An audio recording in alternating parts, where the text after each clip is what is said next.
E hoje é mais um vídeo de fé a respostas.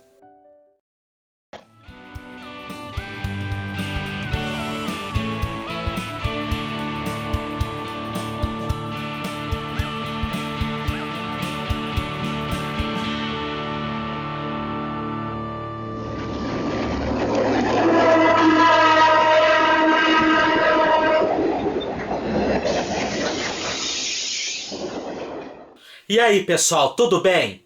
Antes de mais nada, considere se inscrever no canal se você ainda não é inscrito, ativar o sininho das notificações e se gostar deste vídeo, deixe seu like, pois isso fortalece bastante nossas atividades. Lembrando, nós temos vídeos novos todos os domingos às 17 horas.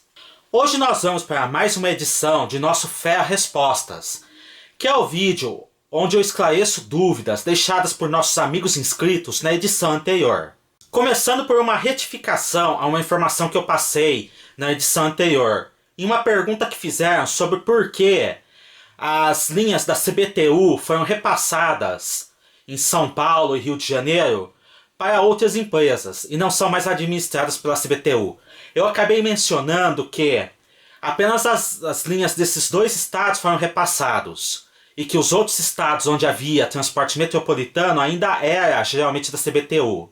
A respeito disso, nosso amigo DLRU25 disse: JJ, uma observação é que a CBTU do Ceará passou a operação dos trens para a Metrofor durante a década de 2000. Amigo, você está correto. A CBTU realmente transferiu as operações do Metrofor para o governo do estado do Ceará.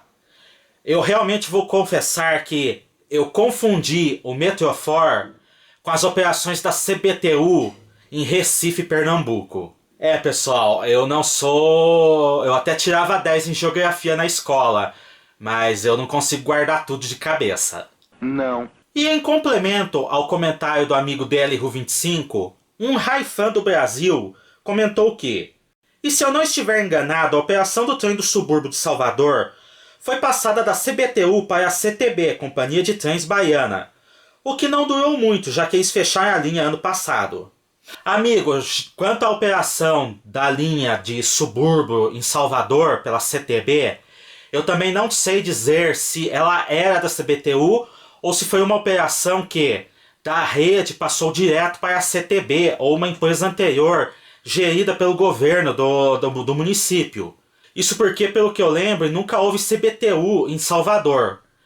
Como, entretanto, eu não sou especialista na CBTU em si, pode ser que eu também esteja enganado. Se alguém tiver alguma informação, complementação a respeito, deixe aqui nos comentários.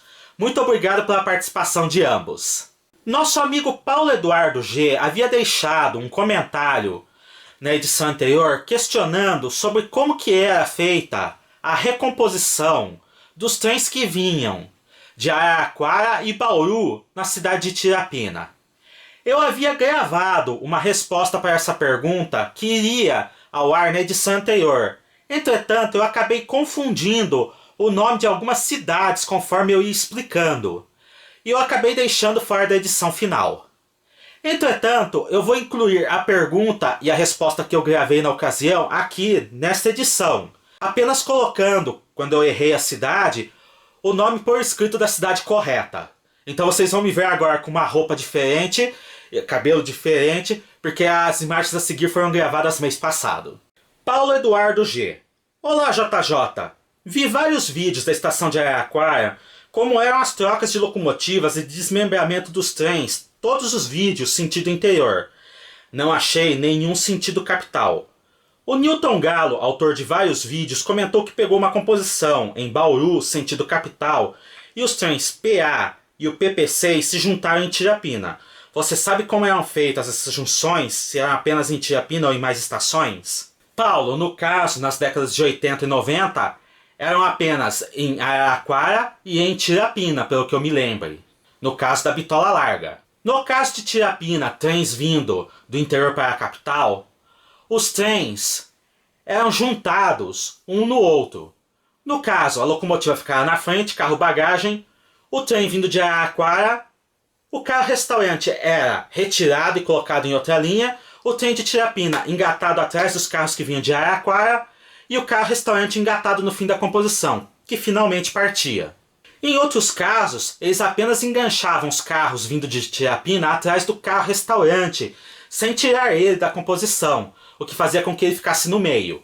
Meu pai mesmo chegou a filmar esse tipo de composição passando por aqui. Mas era mais comum tirar o carro-restaurante, fazer essa manobra rápida e colocar o carro-restaurante no final. Muito obrigado por sua participação, amigo. Agora voltando para o mês atual, e vamos começar com as perguntas deste mês. Vitor Lima. Oi, JJ. Pergunta. O que aconteceu com a LL? Amigo, em que mundo você está vivendo desde 2014? Vitor, a LL enfrentava uma situação difícil financeiramente e até mesmo administrativamente na primeira metade da década de 2010. Em 2014, já perto de situação falimentar, a então Rumo Logística, que era uma cliente da LL, no caso, a Rumo é uma empresa controlada pela Cosan, um conglomerado de empresas baseado principalmente na exportação de cana-de-açúcar e álcool. Então a Cosan estava oferecendo que a Rumo Logística adquirisse a LL na base de troca de ações. Essa oferta foi feita, se não me engano, em agosto de 2014. Entretanto, até se passar por todos os trâmites burocráticos junto ao governo, aos órgãos reguladores, a NTT e outras instâncias, apenas em abril de 2015 tal fusão foi aprovada. A partir daquele momento, a ALL Logística deixou de existir. E a própria Rumo Logística deixou de existir, sendo transformada apenas em Rumo. Desde então, é ela que controla a Malha Norte, a Malha Paulista e a Malha Sul. As locomotivas e vagões que você ainda vê com a pintura da LL são porque eles ainda não passaram por processo de reforma e repintura. Então, em resumo, foi isso que aconteceu com a LL, Vitor. Muito obrigado por sua participação. A J. Telou. Existem ainda no Brasil ferrovias com bitolas inferiores à métrica? As novas ferrovias em construção utilizam que bitola? Amigo, comercialmente não existe mais nenhuma ferrovia em operação no Brasil com bitola inferior à bitola métrica. Agora, para fins de preservação e turismo, existem a Estrada de Ferro Perus-Pirapora, que atualmente está paralisada, mas em processo de recuperação para trens turísticos de um certo trecho, e que utilizava a bitola de 60 centímetros, e a Estrada de Ferro Oeste de Minas, que se encontra em operação no trecho entre São João del Rei e Tiradentes, e que utiliza bitola de 76 centímetros. Quanto às ferrovias que estão sendo construídas no Brasil, todas elas têm gabarito para receber a bitola larga de 1,60 m. Entretanto, algumas, por questões de integração com parte da malha, acabam sendo construídas em 1,60 m, recebendo o terceiro trilho em bitola de 1 metro para permitir intercâmbio de material. Eu espero ter esclarecido sua dúvida, amigo. Muito obrigado por sua participação. Augusto Pereira. Oi, JJ. A FEPASA transportava minério de ferro? Abraços. E nosso amigo Ricardo Braga veio em meu socorro. Na década de 1980, acho, a Vale abasteceu a Cocipa com minério de ferro. Não lembro se foi de ferro ou manganês, ou os dois para a Cocipa. O minério era embarcado na Noroeste em Maria Coelho e desembarcado no pátio da usina. O trajeto era Maria Coelho, Bauru, Botucatu, Mairink, Samaritá, Areais, usina. Eu também não tenho certeza se esse transporte era de manganês ou minério de ferro.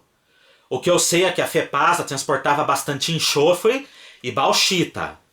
Se alguém tiver alguma informação mais específica se a FEPASA transportou realmente minério de ferro em algum momento de suas operações, deixe aqui nos comentários, por favor. Muito obrigado pela participação de ambos os amigos. Matheus Lima Santos Raifan. Obrigado por responder minha dúvida. Para o próximo Ferro Respostas. Sobre o ramal de Cajati, quais cargas eram transportadas nessa linha? Me refiro durante a fase Ferroban. Nos trens expressos da Ferroban, quais cargas eram transportadas e onde era sua origem e seu destino final?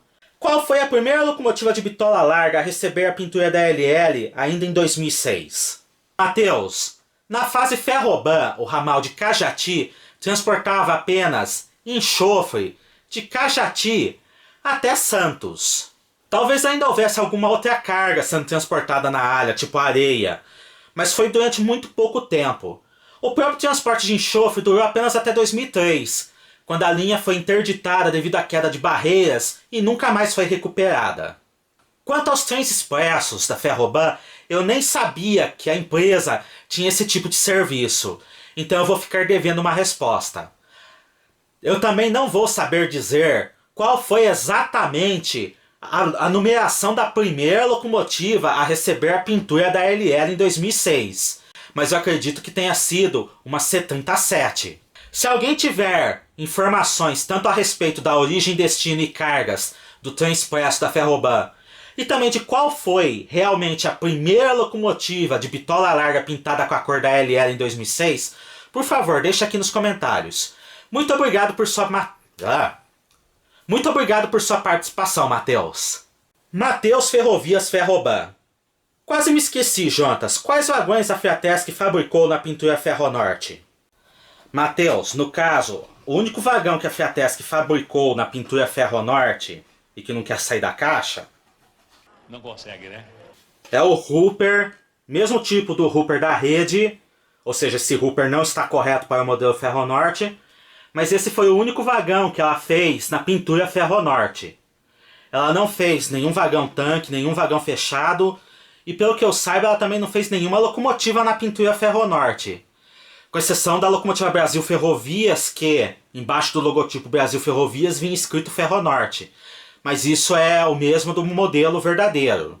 Outros fabricantes artesanais fazem outros modelos de Hoopers e tanques que rodaram na Ferronorte. Mas a Fiatesc só fez esse. Muito obrigado por sua participação, amigo. Kazinski _BR. Oi, tudo bem com você, JJ? Pergunta.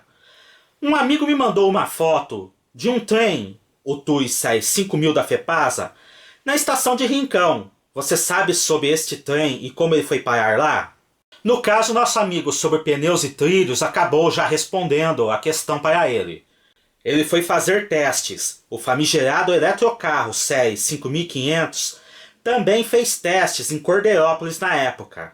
E exatamente isso. Como em Rincão e em Cordeirópolis haviam rabichos eletrificados que não interferiam na horário dos trens de passageiros e no transporte de cargas, esses trens TUIs, ainda em fase de testes, foram até esses locais para poderem serem aperfeiçoados e até mesmo para as tripulações poderem fazer alguns treinamentos. Eles não foram utilizados para transporte metropolitano em Rincão ou Cordeirópolis. E essa foi a única ocasião em que esses dois modelos de TUIs trafegaram aqui pelo interior. Inclusive, havia um carro dos trens série 5000 abandonado nas oficinas de Rio Claro até o início dos anos 2000, provavelmente acidentado, e que foi sucateado pela Ferroban, na mesma época em que ela sucateou diversos carros de passageiros que estavam por aqui. Muito obrigado pela participação de ambos os amigos. Ricardo Aparecido. JJ, na sua opinião, qual ferrovia no mundo você acha impressionante? E qual ferrovia brasileira você também se impressiona? Muito agradecido. Ricardo, eu vou ser sincero e eu vou dizer que eu nunca parei para pensar nisso muitas vezes. Então sua pergunta é até interessante. Mas eu acho bastante interessante o funicular da Serra do Mar, entre Santos e São Paulo. Na verdade, entre Pirassaguera e Paranapiacaba. Eu achei ele um sistema muito interessante, uma ferrovia muito interessante.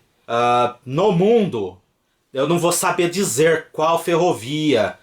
Talvez a ferrovia de Darjeeling, por toda a questão de como ela foi construída, toda a dificuldade de construção, o fato de ela operar ainda com locomotivas a vapor atualmente, porque as locomotivas atuais não conseguem trafegar por ali. Darjeeling na Índia, eu quero dizer. Eu acho que essas duas ferrovias seriam o caso. Darjeeling como ferrovia no mundo e o funicular entre Paranapiacaba e Pirassaguera aqui no Brasil. Muito obrigado por sua participação, amigo. E essas foram as perguntas de hoje. Muito obrigado a todos que participaram. O próximo Ferro Respostas irá ao ar no dia 26 de setembro. Então vocês podem deixar perguntas até o dia 16, pois eu sempre gravo com 10 dias de antecedência. Lembrando, eu não respondo questões políticas, ofensas, e eu escolho as perguntas que fazem mais sentido para o canal. Cliquem no gostei, se inscrevam no canal e ativem o sininho das notificações para fortalecer nossas atividades e vocês não perderem nenhum novo vídeo. Até a próxima!